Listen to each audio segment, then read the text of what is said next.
I want to emphasize this point.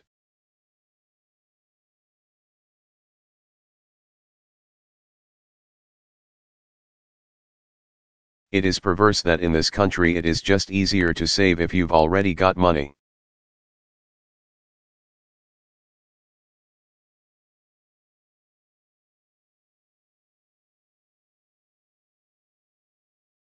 And I'm talking about not just the fact that you've got money to save, I'm talking about just the mechanics.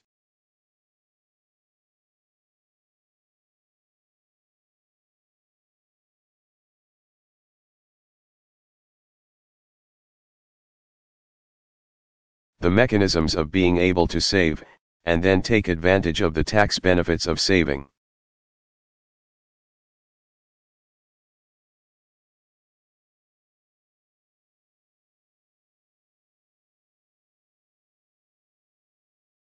So if we can just make sure that everybody, even if your employer doesn't provide those mechanisms,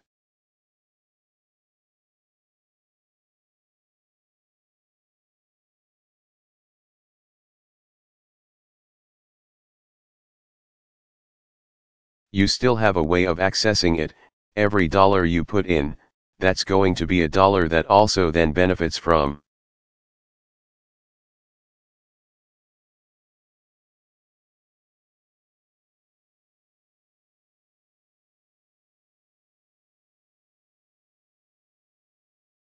The same kinds of tax advantages that somebody with $1 million is able to take advantage of all the time.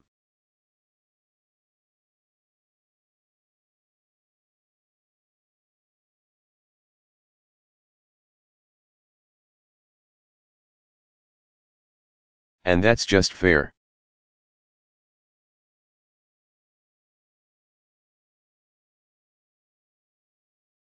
That's only fair. And that's all we're trying to do here, is make sure that if you're working hard out there,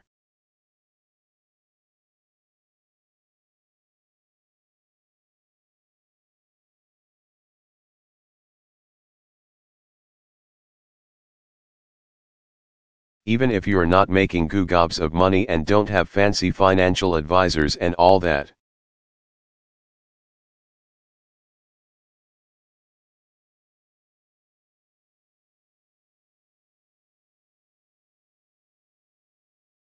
that you can still put away a little nest egg so that you're protected when you get older.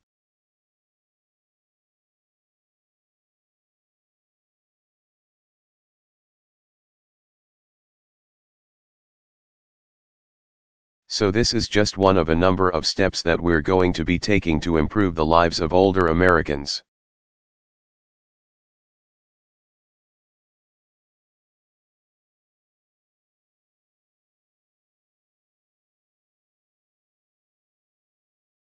As many of you know, over the past year, we've held regional forums with AARP across the country.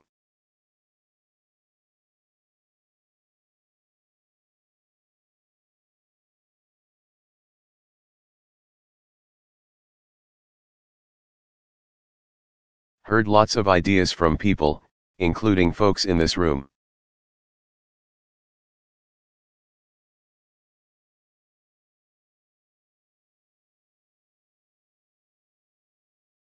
About how we can make things better, especially for families and caregivers.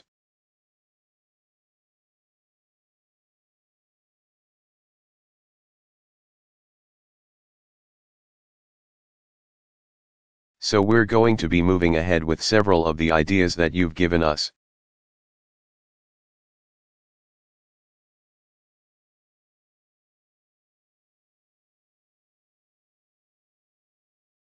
For example, we're going to make it easier for folks who are homebound to get nutritional assistance.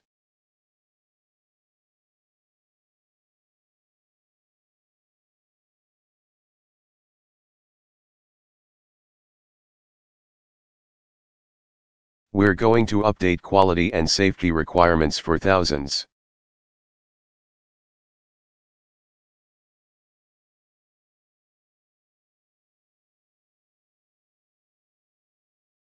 of nursing homes, the first major overhaul in nearly 25 years.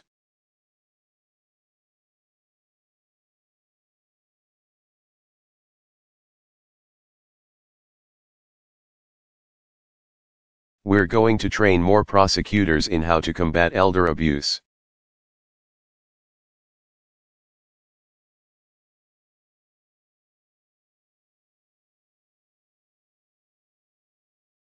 We're going to work with Congress to reauthorize the Older Americans Act.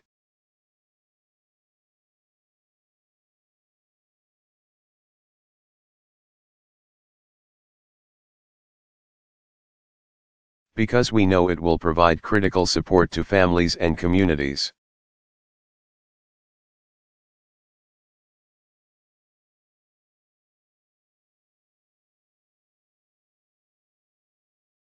We're going to help federal workers and their supervisors better understand how our policies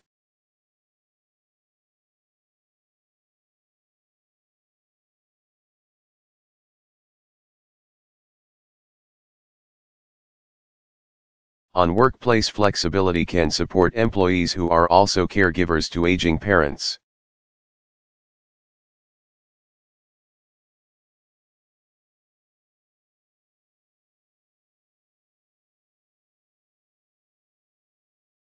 That's important.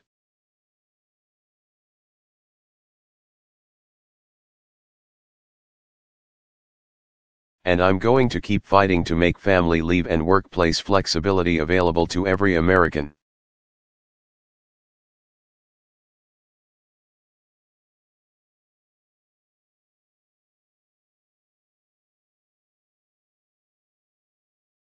No matter where they work. It's the right thing to do.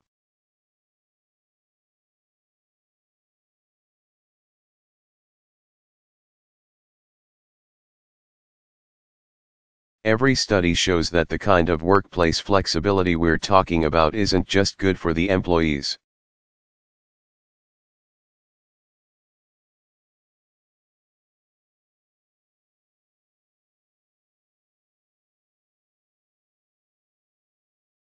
Ultimately, it ends up being good for the employers.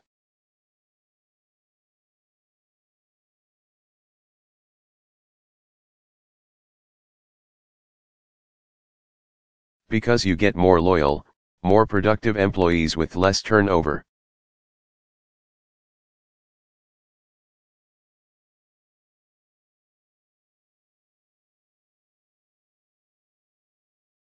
And it's the right thing to do. And with the technologies that we have today.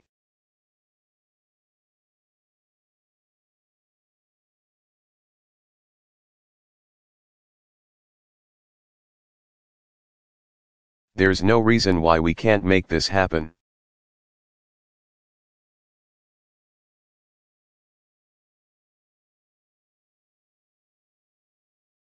So this year, we mark the 80th anniversary of Social Security.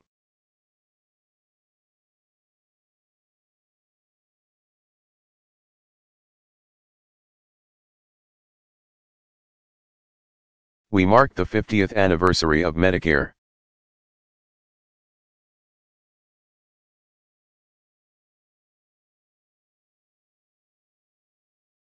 We've grown so accustomed to these programs being a part of American life, these bedrock.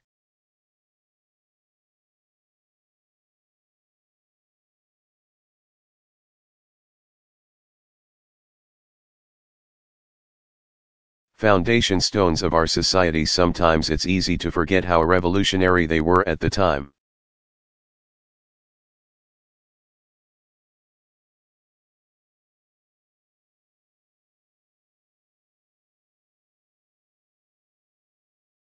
They were hard to get done. When FDR tried to pass Social Security, critics called it socialism.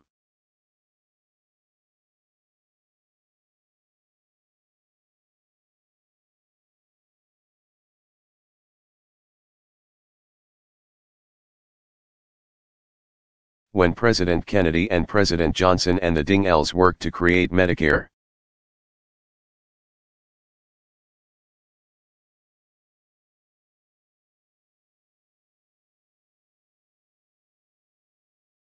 cynics raised the alarm about government takeover of healthcare.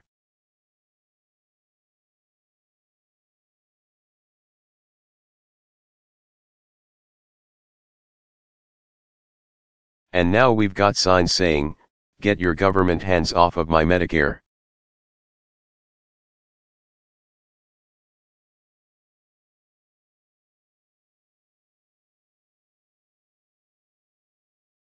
The point is, change has always been hard.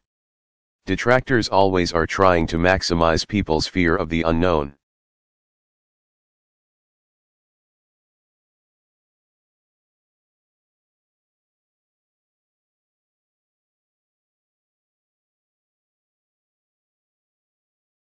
But ultimately, hope triumphs over fear.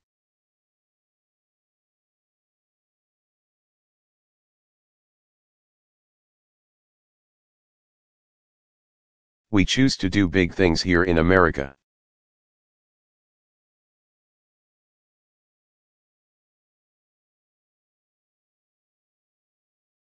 Like I said a couple weeks back, 3 generations ago.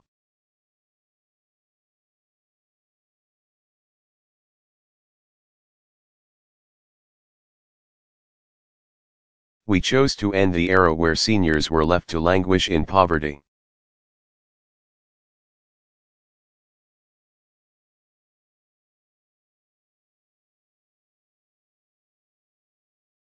Two generations ago, we chose to end an age when Americans in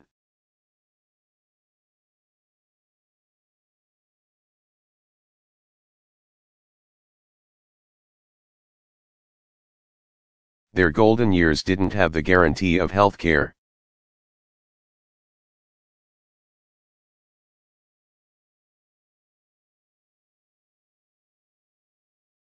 This generation, we chose to go even further.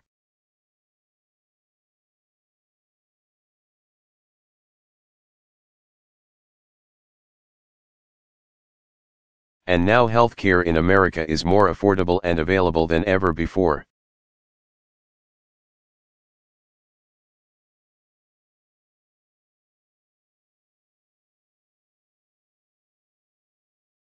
In this anniversary of those incredible achievements, we need to recommit ourselves to finishing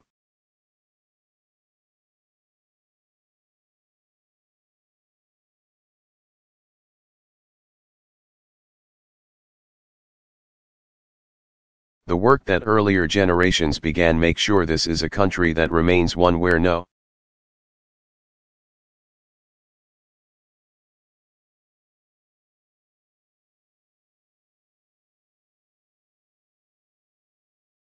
matter who you are or where you started off, you're treated with dignity, your hard work is rewarded.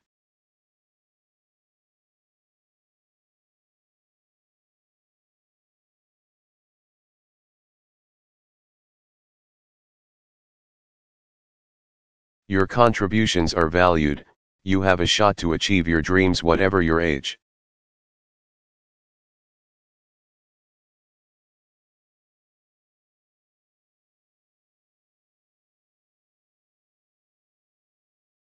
That's the America we're all working for.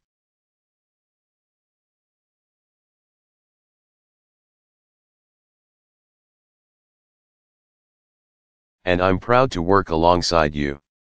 Thank you so much. Congratulations. Have a wonderful conference. Thank you.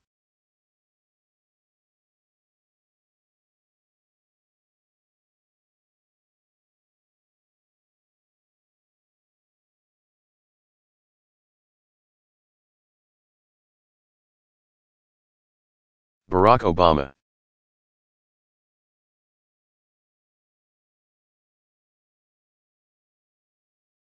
American-Israel Public Affairs Committee speech.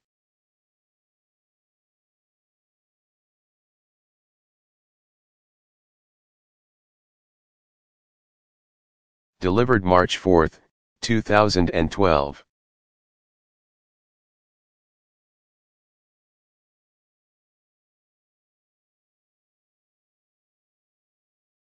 Well, good morning, everyone.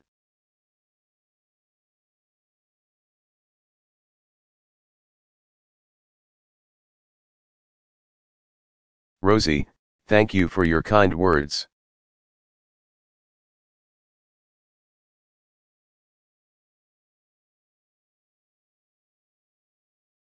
I have never seen Rosie on the basketball court. I'll bet it would be a treat. Rosie.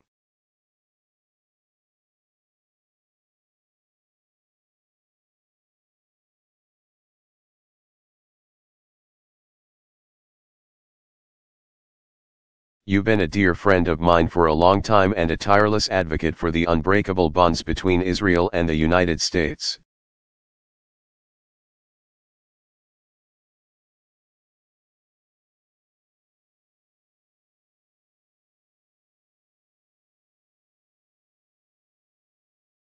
And as you complete your term as president, I salute your leadership and your commitment.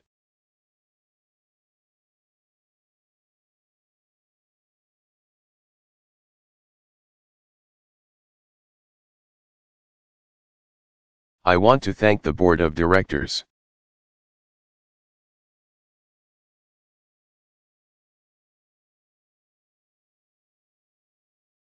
As always, I'm glad to see my longtime friends in the Chicago delegation.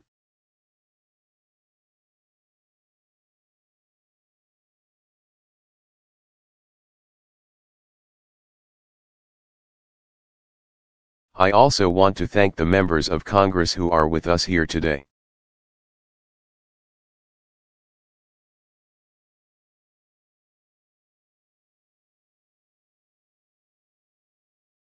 And who will be speaking to you over the next few days.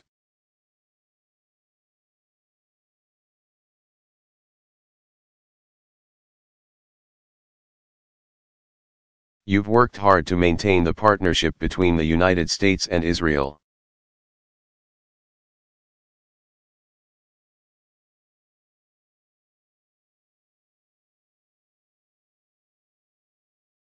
And I especially want to thank my close friend,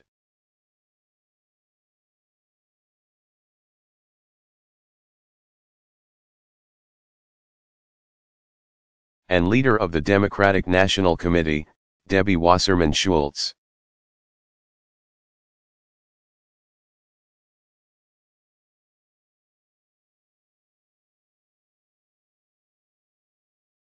I'm glad that my outstanding young ambassador to Israel, Dan Shapiro, is in the house.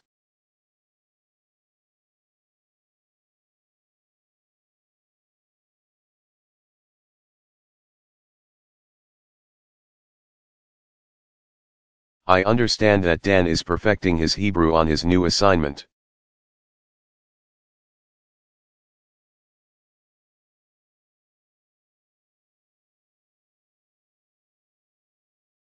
And I appreciate his constant outreach to the Israeli people.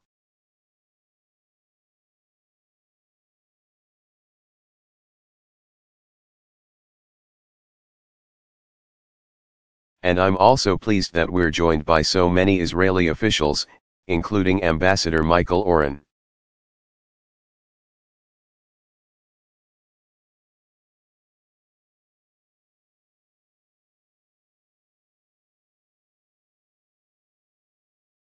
And tomorrow, I'm very much looking forward to welcoming Prime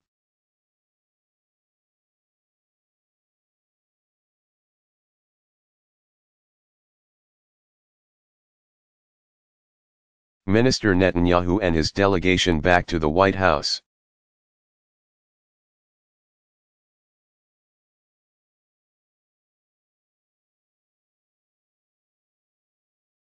Every time I come to AIPAC, I'm especially impressed to see so many young people here.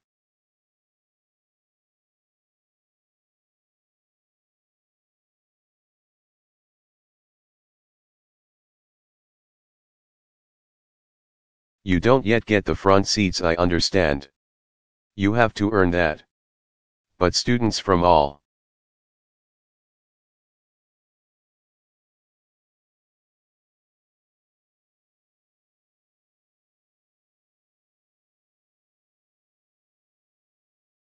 over the country who are making their voices heard and engaging deeply in our democratic debate.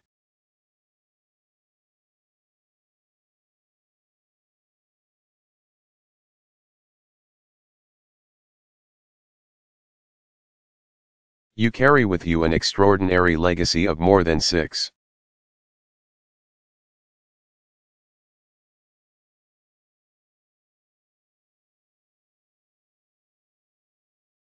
Decades of friendship between the United States and Israel.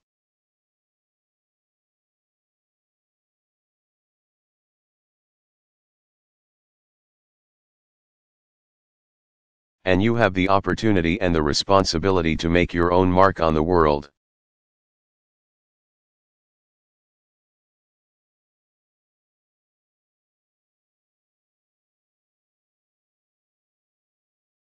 And for inspiration, you can look to the man who preceded me on this stage.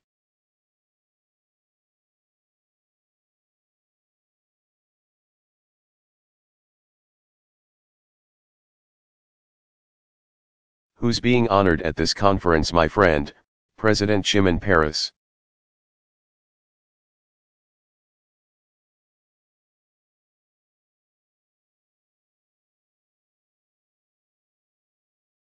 Shimon was born a world away from here, in a shtetl in what was then Poland.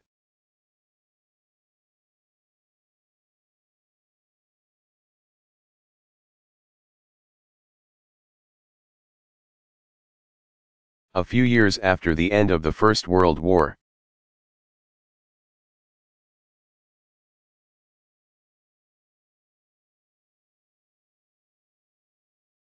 But his heart was always in Israel, the historic homeland of the Jewish people.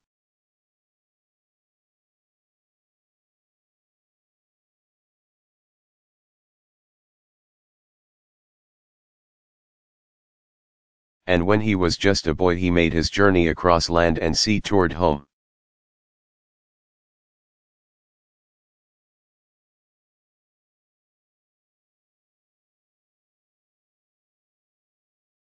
In his life, he has fought for Israel's independence, and he has fought for peace and security.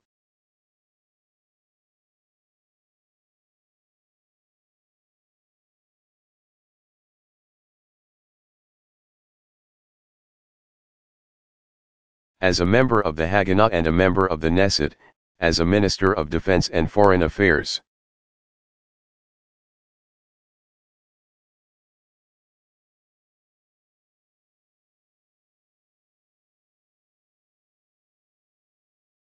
As a Prime Minister and as President, Shimon helped build the nation that thrives today, the Jewish state of Israel.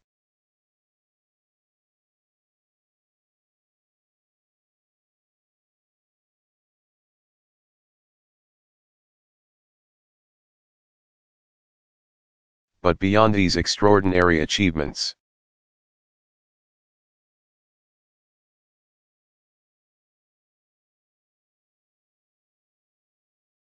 he has also been a powerful moral voice that reminds us that right makes might, not the other way around.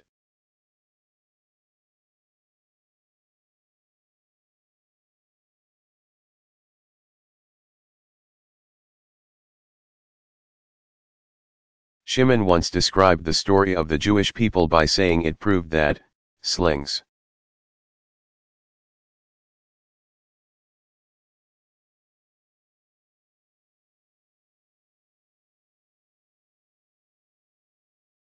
arrows and gas chambers can annihilate man, but cannot destroy human values, dignity, and freedom.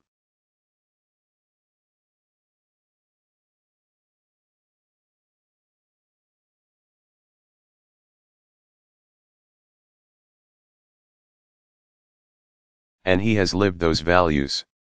He has taught us to ask more of ourselves.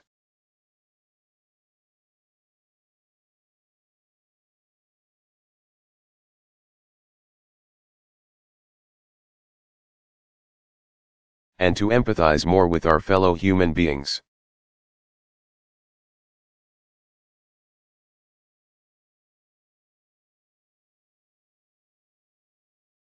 I am grateful for his life's work and his moral example.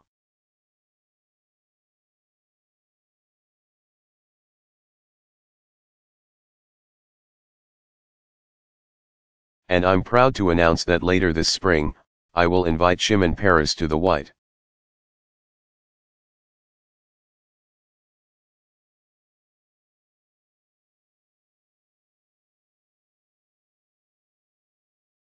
House to present him with America's highest civilian honor, the Presidential Medal of Freedom.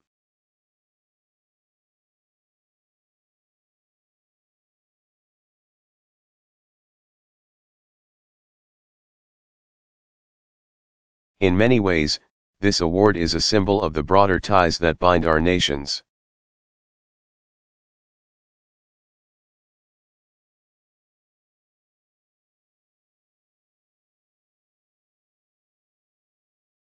The United States and Israel share interests.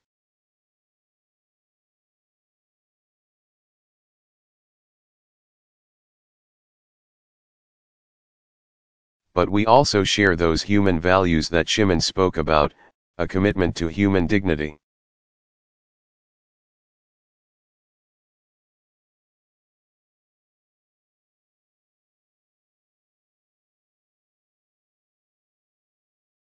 A belief that freedom is a right that is given to all of God's children.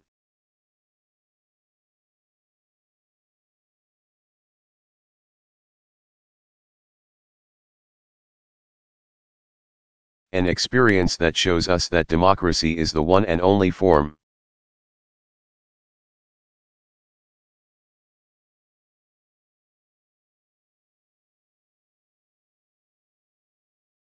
Of government that can truly respond to the aspirations of citizens.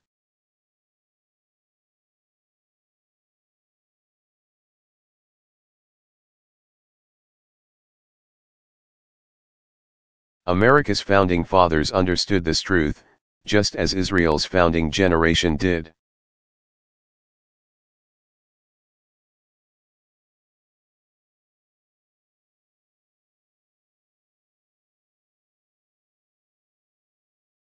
President Truman put it well.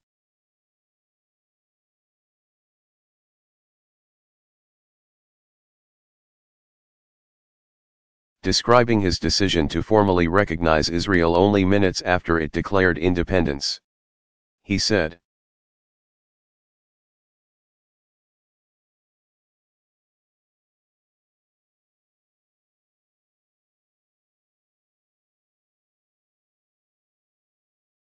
"I had faith in Israel before it was established.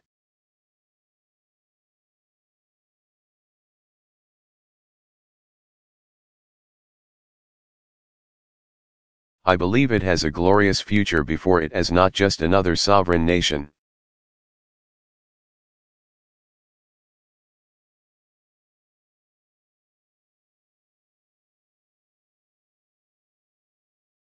But as an embodiment of the great ideals of our civilization."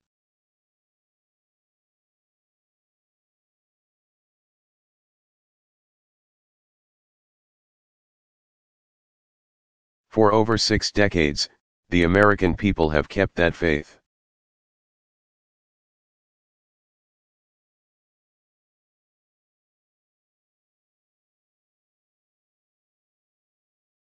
Yes, we are bound to Israel because of the interests that we share in security for our communities.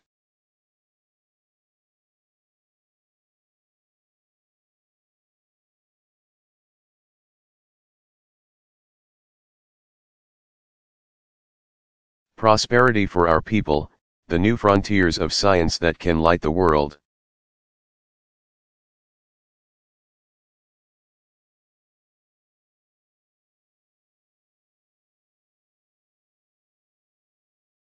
But ultimately it is our common ideals that provide the true foundation for our relationship.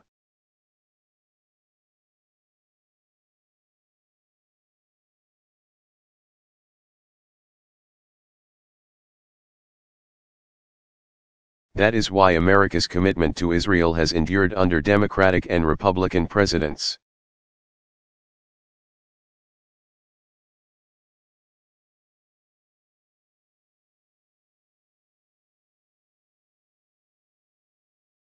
And congressional leaders of both parties.